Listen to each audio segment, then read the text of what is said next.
Good evening, I'm meteorologist Valerie. We are wrapping up an active weather day here across southern Colorado. And as that slides out of the way, it's going to allow for a trough to dip in from the north. That's going to bring a nice reinforcing push of some cooler air, and it's keeping storms in the... So here's how it plays out hour by hour. This is paused here at about 1 p.m. That's when storms starting to pop up, especially for parts of the southern mountains and southern parts of I-25. And notice as we track toward about 2-3 p.m., some areas of very heavy rain setting up. The excitement for Territory Days is underway. We have vendors lining the streets here on Colorado Avenue getting set up for the 3-day event, and it's going to be a pretty beautiful Memorial Day weekend ahead in southern Colorado. Let's go ahead and get you started with your forecast first. Very windy conditions here outside the fire, probably about a 35-mile-per-hour steady wind, and you can see just how strong the wind gusts here are in the area. We were just speaking to neighbors a few minutes ago who were asked to evacuate the neighborhood here behind me. Several cars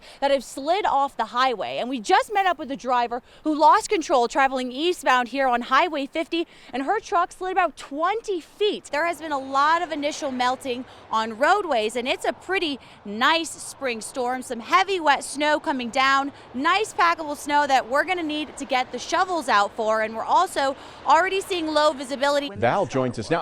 Princess Leia, yes. Tell us the good news. A warm-up is on the way. I do know how to wield the lightsaber, That's Scott. very As you impressive. saw, he knows how to make the Chewbacca noises better than I do, though. We'll give you that. That's it right there. Feels like we're kicking off summer right as we go into the weekend. So It's an important one to be outdoors. Not going to be a washout weekend. So some good news there. Let's get to your forecast first. Brought to you by Brown's Heating and Cooling. Not the best start to our Friday, though. We don't have a whole lot of sunshine to get you going as we head into the holiday weekend. We still have very foggy conditions right now in Colorado Springs. You happy with this weather so far? He's looking pretty good. He's feeling pretty good. And make sure you come out and see him at Shields this weekend for all of the fun that's going to be happening at Loveland as we look ahead this winter. 40s and 50s for most of the region and a couple of low 60s out across parts of eastern El Paso County. Stick with us. We're going to have more weather and, of course, more with Dustin and Parker the Snow Dog tapping into quite a bit of that tropical moisture as we still see the outer bands sitting over the waters. And this storm is going to kind of continue to track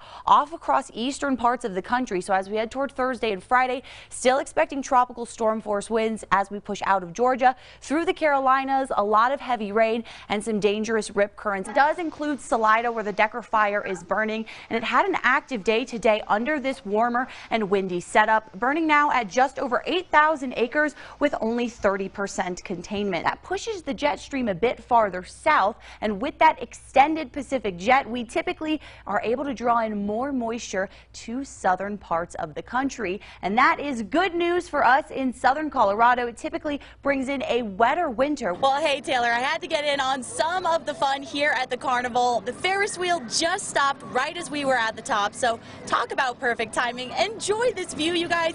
It is absolutely beautiful tonight. It's a reminder that even during dark times, communities can come together in simple ways to spread a little joy and cheesy fun.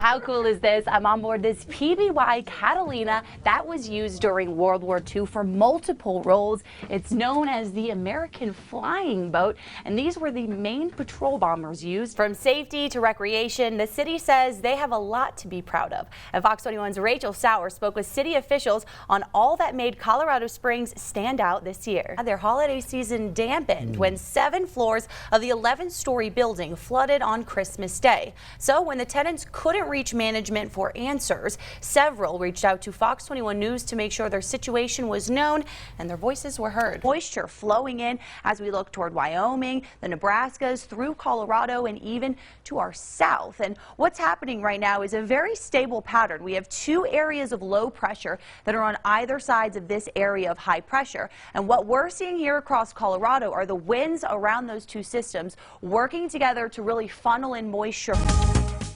Welcome back. Well, I hope you had a nice Friday and a nice week. It was a pretty warm one, but at least it came with a good deal of sunshine, especially out there today. Here was the view in Monument over our Hanson Hot Springs camera. A lot of blue sky before some clouds starting to spill off the mountains. Monument even got a little rain shower out there this evening, though most of the storms today were staying confined to the mountains and higher terrain areas, and with the lack of rain meant the heat was turning up. We were able to hit the triple digits today out across across La Junta, Lamar. La Junta topping out at 103 this afternoon.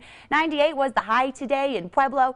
Colorado Springs reaching for a high of 93 earlier this afternoon. If you're tired of the heat, then I think you'll be pretty happy with the forecast moving forward, because we are getting some relief here heading into our weekend. Now, as we look to satellite and radar, we're still seeing quite a bit of moisture. You can kind of see that flow coming in from the south towards the north for most of western parts of the state, and even a bit of stormy activity right now across the Denver metro area into western parts of I-70. And that is as we are continuing to see this monsoonal moisture nudge a little bit farther towards the east, and that's going to bring better storm chances for Front Range areas and into the eastern plains as we head into the start of the weekend. So that is some pretty good news. We have this ridge of high pressure that's been situated over eastern parts of the state, and as that starts to slip a little bit farther off towards the west, that's going to allow for just a little bit more moisture to work its way into the Front Range and the plains. So we are watching for a return of storms, which is not the best news for the downtown festivities tomorrow. But with the parade kicking off at 11, we are going to be good through about noon, and past noon is I think when we'll start to see storms really fire up. But with the storms come much cooler temperatures. We're talking upper 70s to mid 80s across the Front Range areas and into the eastern plains. But we will have a cloudy morning, some occasional winds, and then as we head past about noon, 1 p.m., that's when we'll see some storms start to set up. And the key with these is they're going to be slow moving. So we are expecting some heavy downpours at time, and some localized flooding will definitely be a concern for Colorado Springs, Pueblo, and into the foothills west of the interstate. And these storms continuing through Saturday evening. So be weather aware as we head past about noon tomorrow. If thunder roars, go indoors, and we are expecting storms to hang on for southern areas even until the overnight hours. And rain totals very impressive through Sunday. We are looking at over an inch in a lot of spots. So we are keeping rain chances on hand as we head into Sunday and even into Monday, and that's going to keep temperatures locked in the 70s here around the Springs through your weekend into the start of next week before we start to warm things up back into the 80s come midweek. Around Pueblo and Canyon City, 80s for Saturday afternoon, down to the 70s for Sunday, keeping storm chances rolling here for the next few days. And around Woodland Park, a soggy weekend ahead and a cooler one with temperatures sitting in the 60s to low 70s. Training and preparing for avalanches is a full-time job, and here at Monarch Mountain, I'm helping out Ski Patrol with one of their classic trainings that they do for their avalanche ski patrol dogs. It's called a live burial, where I'm dropping into a snow cave to let one of their avalanche dogs come and find me.